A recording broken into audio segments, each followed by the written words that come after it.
হ্যাঁ, আমরা নেক্সট পার্টে আসছি। প্রাণীর দ্বিসংকর জনন পরীক্ষা।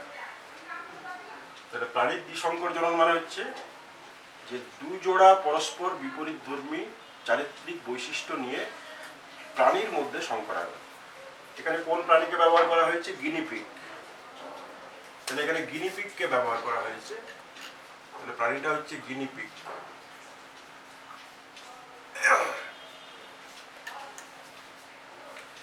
দেখো, গিনিপিগের মধ্যে দুই জোড়া পরস্পর বিপরীতধর্মী বৈশিষ্ট্য কি কি? গিনিপিগের যে লোম থাকে তার রং কালো সাদা।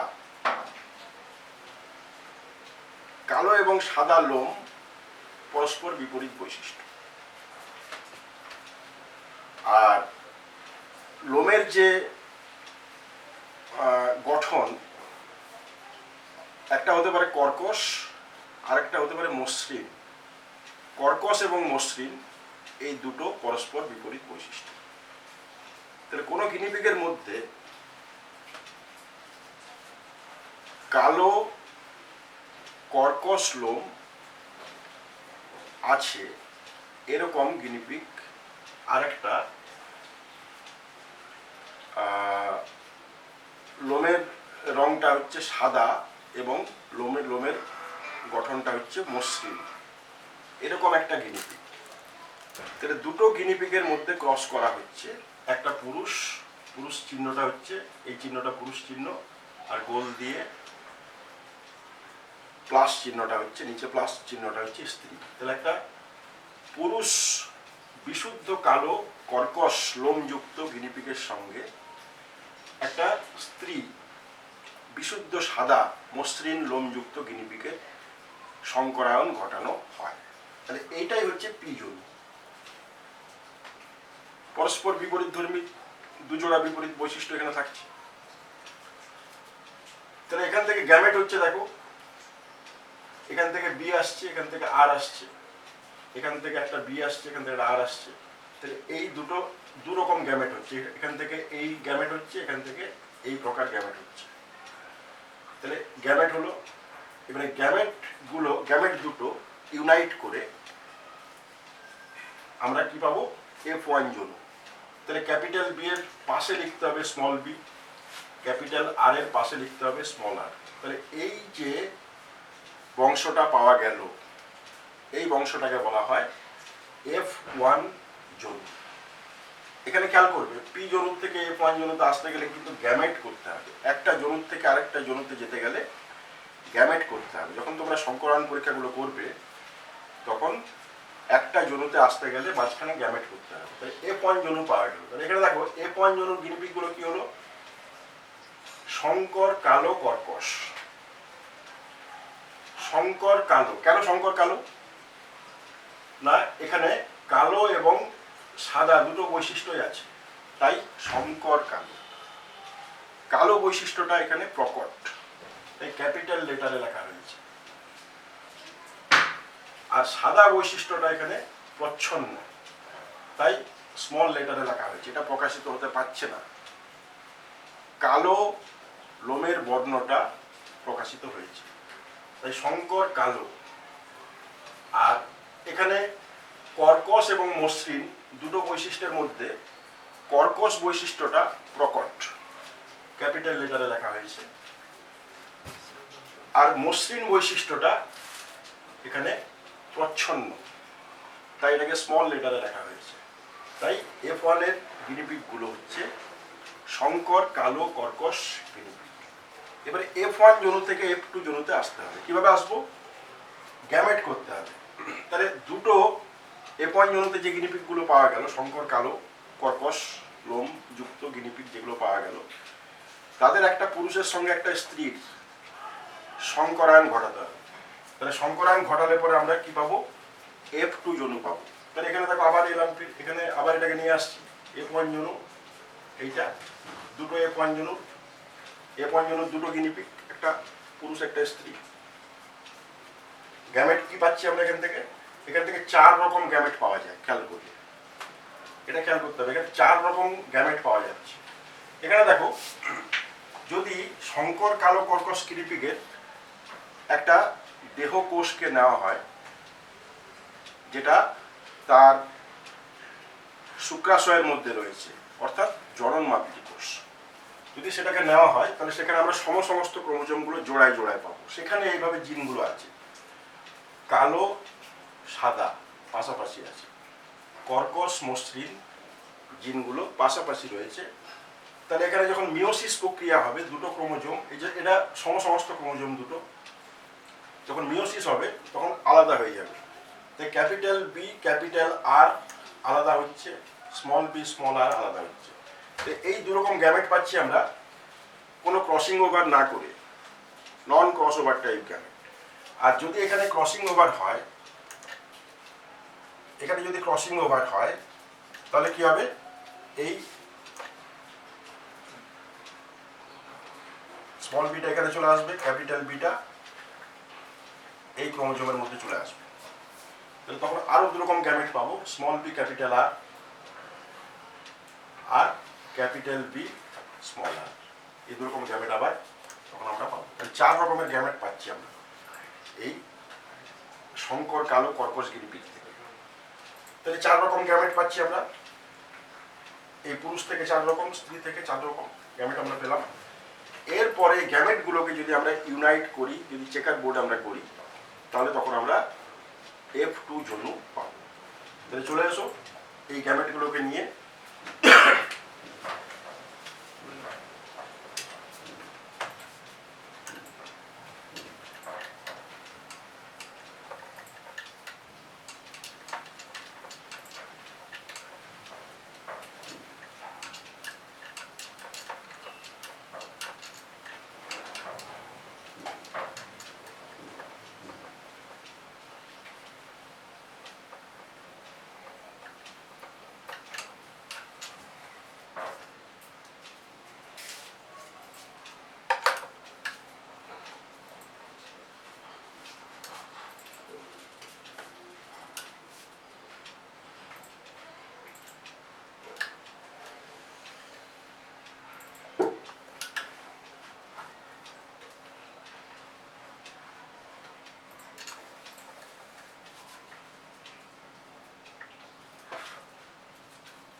গ্যামেটগুলোকে একদিকের গ্যামেটকে পুং গ্যামেট ধরতে হবে, আর আরেক দিকের গ্যামেটকে স্ত্রী গ্যামেট ধরতে হবে। দুদিকের গ্যামেটকে এইভাবে রেখে একটার সঙ্গে বাকি চারটেকে গুণ করতে হবে। দেখো এটার সাথে এগুলোকে আমি লাগাচ্ছি। Capital B, capital B, capital R, capital R, capital B, capital B, capital R, small R, capital B, small B, capital R, capital আর,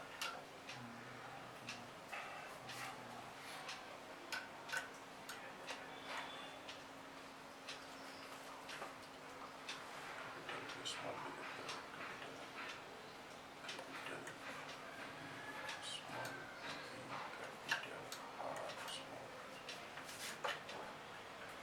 capital B, capital B, capital R, small r, capital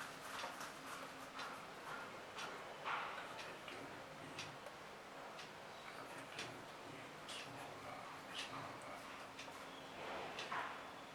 capital small b, capital R, small r,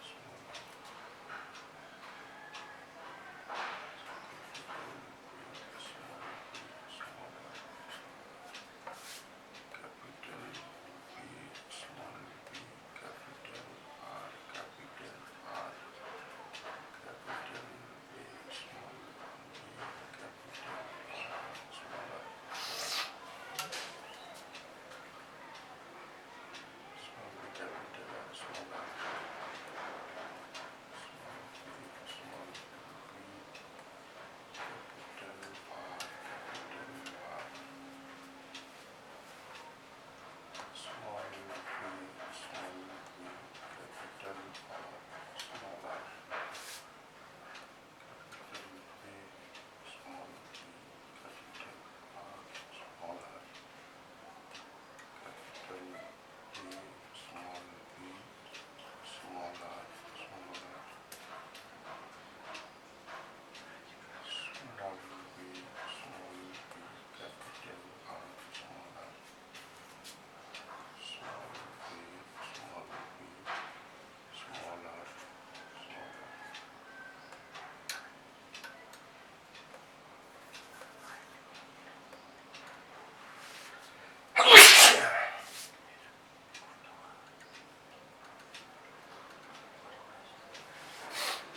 তাহলে এগুলো প্রত্যেকটা ভাগ কি কি পাওয়া যাবে দেখো। Capital B, capital R, capital R. তাহলে কি আমরা কর্কশটাকে ক দিয়ে লিখব, ঠিক আছে, আর কালোটাকে কা দিয়ে লিখব, সাদাটাকে আমরা লিখব সা দিয়ে, আর মসৃণটাকে লিখবো আমরা ম দিয়ে, ঠিক আছে। তো এটা কি কালো কর্কশ, কালো কর্কশ, এটাও কালো কর্কশ, এটা কি কালো কর্কশ, কালো কর্কশ, কালো কর্কশ, এটা হচ্ছে কালো, এটা দেখো মসৃণ, এটা হচ্ছে কালো কর্কশ, এটা হচ্ছে কালো মসৃণ,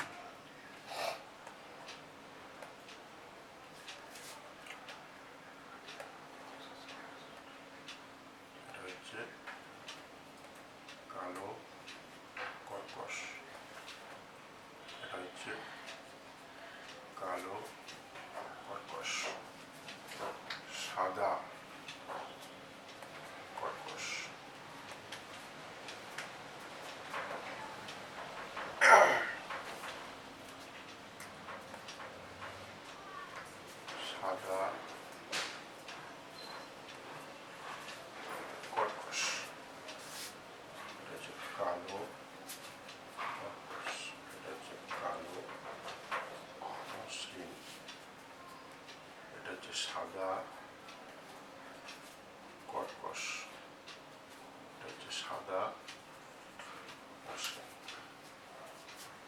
10 মিনিট আছে।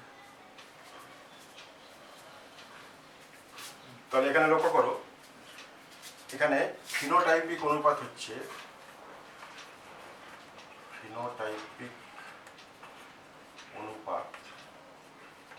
অনুপাত হচ্ছে 9 কালো কর্কশ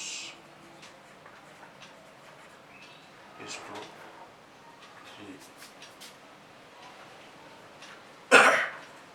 কালো মসৃণ ইস্টু 3 সাদা কর্কশ ইস্টু 1 সাদা মসৃণ। ঠিক আছে, এবারে যদি এটাকে আমরা ভেঙে দিই তাহলে কি পাবো? আমরা জিনোটাইপিক অনুপাত পাবো। এই 9টাকে ভেঙে দিলে 3টাকে ভেঙে দিলে 3টাকে ভেঙে দিলে আমরা জিনোটাইপিক অনুপাত পাবো।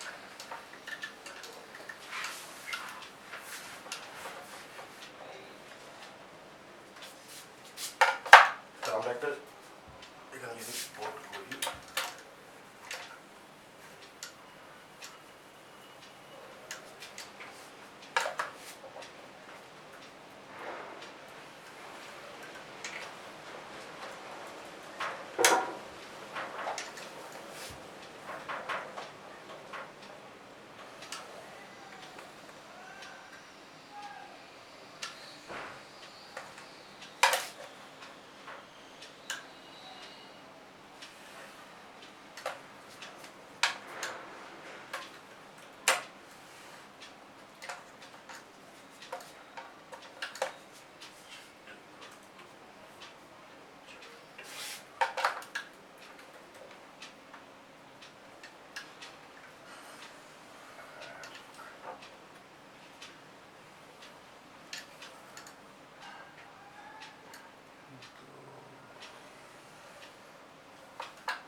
হচ্ছে জিনোটাইপ কি হতে পারে, ক্যাপিটাল আর ক্যাপিটাল আর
সাদা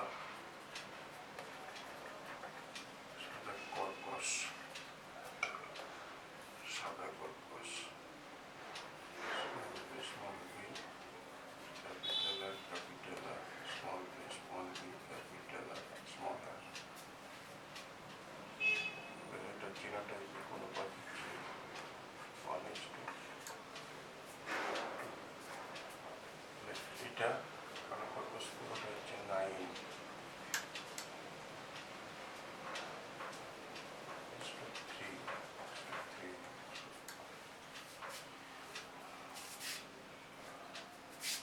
তাহলে এইটা দেখো, এখানে F2 জনুতে যেটা আমরা পেয়েছি, F2 জনু যেটা পেলাম, সেখানে জিনোটাইপটাকে ভাগ করলে এই যে ফিনোটাইপ আমরা পেয়েছি 9:3:3:1, কালকে বলেছিলাম যে জিনোটাইপ দেখাবো, তাহলে এই 9টাকে ভাগ করলে 1:2:2:4, অর্থাৎ কালো কর্কশের 4 প্রকারের জিনোটাইপ হতে পারে।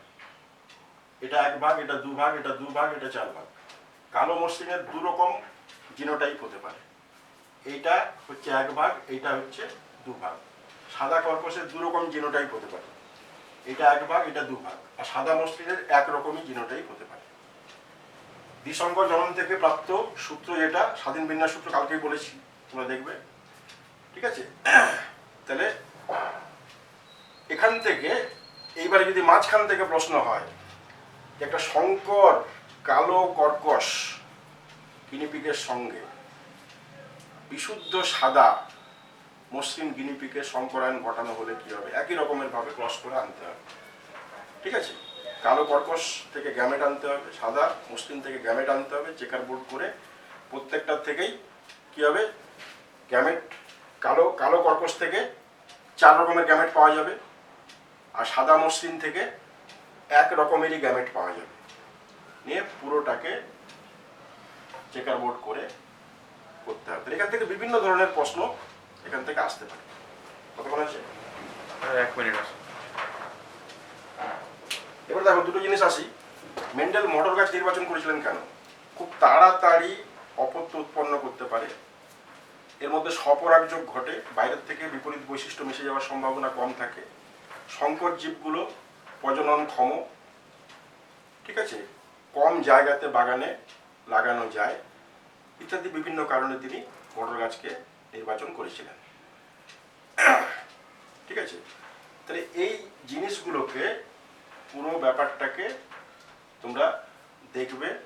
এখান থেকে টেস্ট ক্রস বলেছি, ব্যাক ক্রস বলেছি, আরও যে সংজ্ঞাগুলো বলেছি, অ্যালিড ইত্যাদি সমস্ত কিছুগুলো দেখবে।